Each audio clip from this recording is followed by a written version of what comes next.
ആധുനികവൽക്കരണം ഉയർത്തിക്കാട്ടി തൊഴിലാളി സമൂഹം ആവശ്യമില്ലെന്ന ചിന്താഗതി വ്യാപിപ്പിക്കാനാണ് കോർപ്പറേറ്റുകൾ ശ്രമിക്കുന്നതെന്ന് AITUC പാലക്കാട് മണ്ഡലം കമ്മിറ്റിയുടെ നേതൃത്വത്തിൽ തൊഴിലാളി ദിനത്തോടനുബന്ധിച്ച് റാലിയും പൊതുയോഗവും നടത്തി. സംസ്ഥാന സെക്രട്ടറി KC ജയപാലൻ യോഗം ഉദ്ഘാടനം ചെയ്തു. ചിക്കാഗോ സമരമാതൃക തൊഴിലാളി സമൂഹത്തിന് ഇന്നും ആവേശമാണെന്നും അദ്ദേഹം പറഞ്ഞു. തൊഴിലാളികളുടെ അവകാശവും സുരക്ഷയും കുറഞ്ഞുവരുന്ന കാലമാണ്. തൊഴിലാളികളുടെ സംഘടനാ ശക്തിയെയും അവകാശ പോരാട്ടങ്ങളെയും നിയമത്തിലൂടെ തന്നെ ഇല്ലാതാക്കാനുള്ള കോർപ്പറേറ്റ് താൽപര്യങ്ങൾക്ക് കുടപിടിക്കുന്ന രീതിയാണ് ഭരണകൂടങ്ങളും തുടരുന്നത്.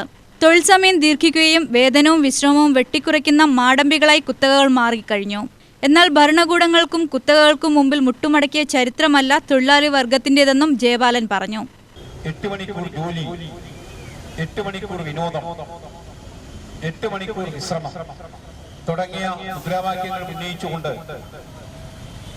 അതിശക്തമായ ഒരു ട്രേഡ് യൂണിയൻ സംഘടനയുടെയും അന്നത്തെ കാലഘട്ടത്തിൽ ഇല്ലാതെ തന്നെ അവരുടെ അവകാശങ്ങളുമായി സമരം നടത്തുകയാണ്. ആ സമരം വളരെ തൊഴിലാളി ഏകദേശം 3.5 ലക്ഷത്തോളം വരുന്ന തൊഴിലാളികൾ 1886 നടന്ന ആ സമര പ്രകടനത്തിൽ പങ്കെടുക്കുകയുണ്ടായി. വളരെ സമാധാനപരമായിരുന്നു ആ തൊഴിലാളി പ്രകടനം. പക്ഷേ അതിന്റെ തൊട്ടടുത്ത ദിവസം യാതൊരുവിധ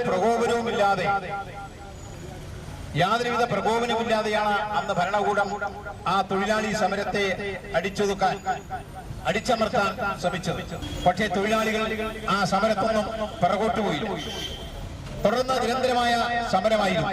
ഈ വിഷയം ഉന്നയിച്ചുകൊണ്ട്, കാരണം 12 മണിക്കൂറും പണിയെടുപ്പിക്കുക, ബാലവേല നടത്തുക, പണിയെടുക്കുന്നതിന് അർഹമായ വേതനം നൽകാതിരിക്കുക, ഈ കൊടിയ ചൂഷണത്തിനെതിരായിരുന്നു തൊഴിലാളികൾ സംഘടിതമായി പ്രക്ഷോഭരംഗത്തേക്ക് ഇറങ്ങിയത്. AITUC ജില്ലാ ആസ്ഥാനത്തു നിന്ന് ആരംഭിച്ച മെയ്ദിന rally Palakkad stadium bus stand പരിസരത്ത് സമാപിച്ചു. ചുമട്ടുതൊഴിലാളി യൂണിയൻ സംസ്ഥാന ജനറൽ സെക്രട്ടറി K. വേലു അധ്യക്ഷത വഹിച്ചു. AITUC ജില്ലാ ഖജാൻജി M. ഹരിദാസ് മെയ്ദിന സന്ദേശം നൽകി. ജോയിന്റ് കൗൺസിൽ ജില്ലാ secretary MS. Anilkumar, Kerala electricity workers federation സംസ്ഥാന നിർവാഹക സമിതി അംഗം മണികുളങ്ങര, വർക്കിംഗ് വിമൻസ് ഫോറം ജില്ലാ സെക്രട്ടറി പ്രമിത, പാലക്കാട് മണ്ഡലം സെക്രട്ടറി രാധാകൃഷ്ണൻ മൂച്ചിക്കൽ എന്നിവർ സംസാരിച്ചു. UTV news Palakkad.